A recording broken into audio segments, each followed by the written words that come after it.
Ladies and gentlemen, how's it going? Thanks for stopping by. Hope the week is going well so far, but I need to interrupt your week real quick and talk about 3 big things that I think are really important. And it starts off by talking about the brand new ship, the IG-2000, which is going to be IG-88's brand new ship coming to Galaxy of Heroes. And you're like, what's the big deal? Why is this so important? Well, hold on to your horses.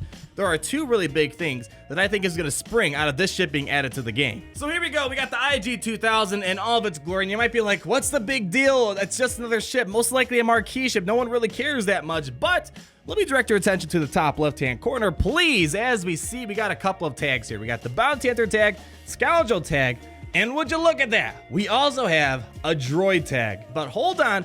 Let's take a look at the kit. The Droid tag actually means something. When we look at Reconstruct Protocol, at the start of each turn, IG-2000 recovers 8% health and gains 8% offense for each debuffed enemy, which is kind of nice. Very easy to apply debuffs nowadays. But here's the big thing.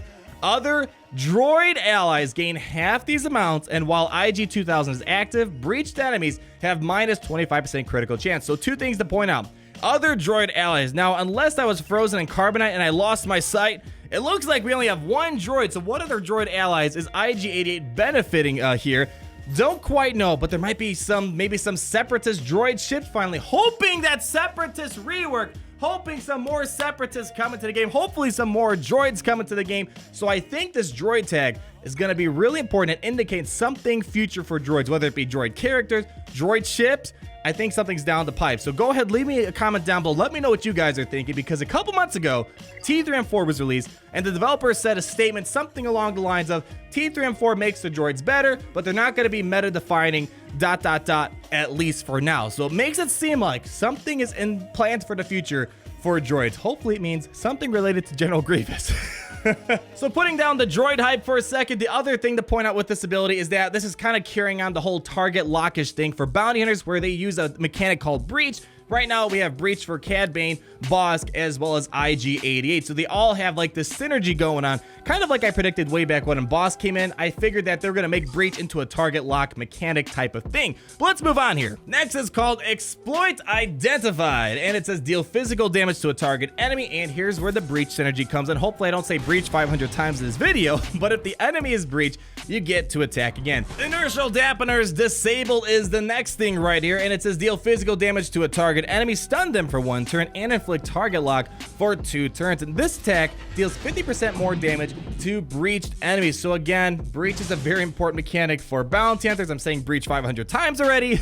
But with IG-88, you're getting a lot of debuffs. You're getting target locks, you're getting stuns, and you're getting breach. And I think he's gonna be good as a reinforcement as well. I'm thinking you're gonna want to have Bosk and Cad Bane out at the start, and have IG-88 come in as one of the reinforcements alongside Boba Fett, because look at this.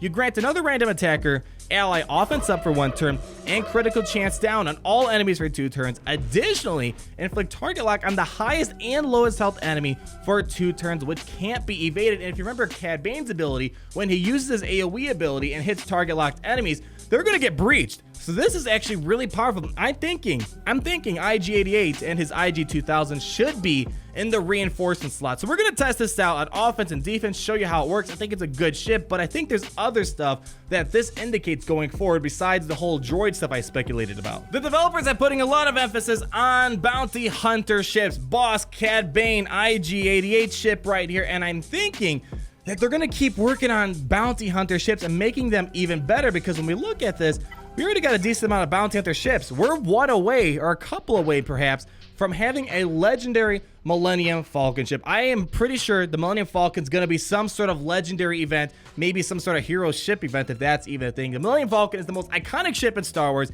and I'm thinking, kind of like how we need bounty hunters for Chewbacca, I'm thinking we're going to need bounty hunter ships to get the Millennium Falcon, kind of following that Empire Strikes Back thing. Look at this. We're starting to fill more and more bounty hunter ships in here, and we're going to start off with the full starting 3, and let's start with IG-88 in the front, kind of see what he offers, and I'll show you a battle how he is on the reinforcements, then we'll show how this is on defense. But we're gonna go up one of the typical meta stuff and go up against other variety of things right here. So let's go get our breach going so we can get Bosk the taunt here. There we go. Breach is locked and loaded, and we don't have target lock, but let's do this. We already have breach. Let's just get some. This will inflict target lock enemies. So let's do this. Let's have IG-88 to assist, because when IG-88 has breached on the enemy he's hitting, he's going to attack twice. So watch this. Here we go. Cad Bane's going to town. And then, let's see, you got one hit right here. Not too bad. But as you see, we're getting bonus damage on top of whatever IG-88's doing solely because of Cad Bane. So very nice. Now, I really love this ability right here. The animation's kind of cool, but we're going to stun the enemy for one turn and inflict target lock, and then we're going to deal 50% more damage because it's a breached enemy. So let's slow it down. And here we go.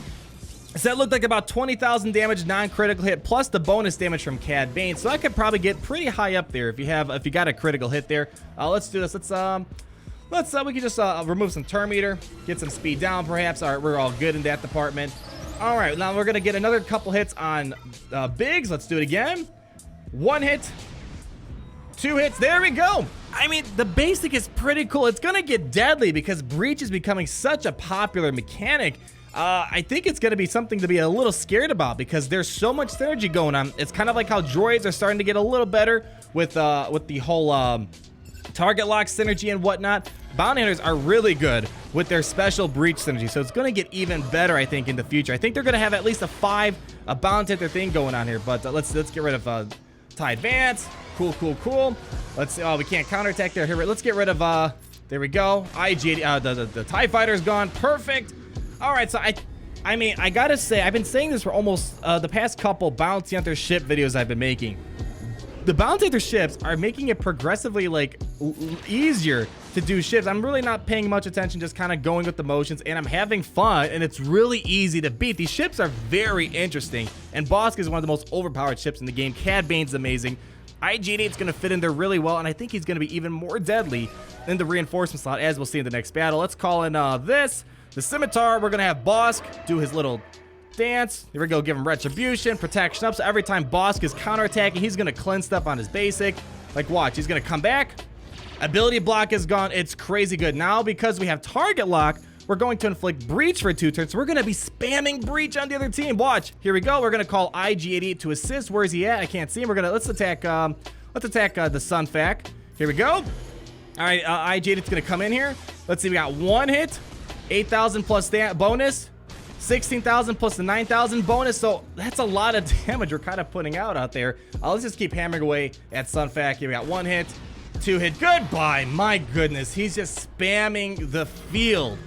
Wow, that was really easy. I mean, I'm going to show us the Geonosians on defense right now against this. I know a lot of you guys prefer to use the Geonosians, but no matter what lineup I'm doing, the bounty hunters are doing increasingly well. I mean, even 3-star ships and 4-star ships. I'm using a 3-star and 4-star bounty hunter ships in my arena with Bosk and Cad Bane, and I'm having fun, and it's working just as well almost. So I'm trying to record this for the 500th time. I'm trying to show IG-88 as a reinforcement, but the bounty hunters are just so good, and I'm clearing through all these typical ship meta lineups so easily, and I never get the chance to use IG-88, so I'm going to try to stall this a little bit. Let's start working on the Geonosian soldier. Maybe I shouldn't go for the soldier because it's going to be that's how I'm winning so fast. I'm taking out the soldier way too quickly, probably. I mean, normally you want to take out the soldier as fast as possible if you're going up against the Geonosians with Tarkin. But these bounty hunters are just so good that they're just doing so much work. We probably can finish off the soldier.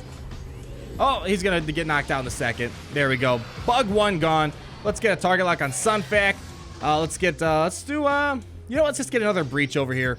Why not? He's going to hide under stealth, but I don't care. We already got soldier taken care of. The problem is you don't want to hit the Geonosian spy when the Geonosian soldier's on the field, because then he's going to make the soldier go under stealth, and you need to take out the soldier as fast as possible. Look at Bosk. He's just sitting there, chilling, taking all the damage. Let's call in our first reinforcement. We got Boba Fett here.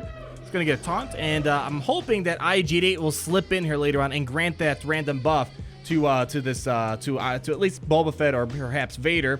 All right, let's just use our basic here. No need to waste a good AoE ability. Let's get another target lock over there. Bosk is just absorbing the damage. We have a bunch of target locks, so we're going to get a couple breaches over here. Let's do that, and we're going to call in, I don't know, let's just call in Vader to assist. And Sunfac should bite the dust in a second, hopefully. All right, so we're getting close to be able to use our next reinforcements. So I'm able to stall this a little bit. Let's see, we still have one more turn before we can call reinforcement. The bounty hunters are just getting so good. I think they're going to get even better in the future. Like, if they add Dengar's punishing one or something of that sort, I mean, every bounty hunter pretty much has their own ship. Come on, let me call it. Okay, they're calling it a reinforcement, so we're gonna have some time to bring in our own reinforcement at least. It's just so easy. This is definitely one of the better teams out there, I think, right now. Can we call in? All right, cool. We lost a ship. Finally. So we're going to call in IG-88. Let's slow it down a bit so we can kind of see what's happening here. Keep in mind, we're going to grant another random attacker offense up for 1 turn, and we're going to inflict critical chance down and some target locks. We should get a target lock on Boba Fett and Sun Fact, but they already have target lock, so we're just renewing it pretty much. Here we go. Strolling in. And there we go. Critical chance down and target lock. So very nice. And now what we're going to do is stun. Let's just stun Boba Fett. Here we go. And 15,000 damage. He had crit immunity, so he was able to hold off some of the damage. Get rid of that taunt. Finish him off. And I mean, it's really hard. Okay, cool. He evaded 2 times. It's really hard to show the ship's full potential in a reinforcement ability, because if your initial lineup is so good, you never really get a chance to go back there. But at least we saw IG-88's reinforcement ability. I mean, it depends. If you dig deep into your reinforcement ability, reinforcements, IG-88 might be a great addition right there. But man, it's just with the bounty hunter starting off, especially Cad Bane and Bosk, you're burning through so many teams out there nowadays. But that's gonna wrap it up for today's video. Would love to hear your thoughts about the whole droid idea. Are we gonna get some more droids based on looking at IG-88? What do you think of his ship? And do you think bounty hunters are going to be needed for yet again another legendary type event such as the Millennium Falcon? Would love to hear your thoughts. Leave them down below. Love to talk with you guys. And if you did enjoy the video, go ahead, leave me a like, comment down below, and subscribe so you're not missing a thing. And until the next video.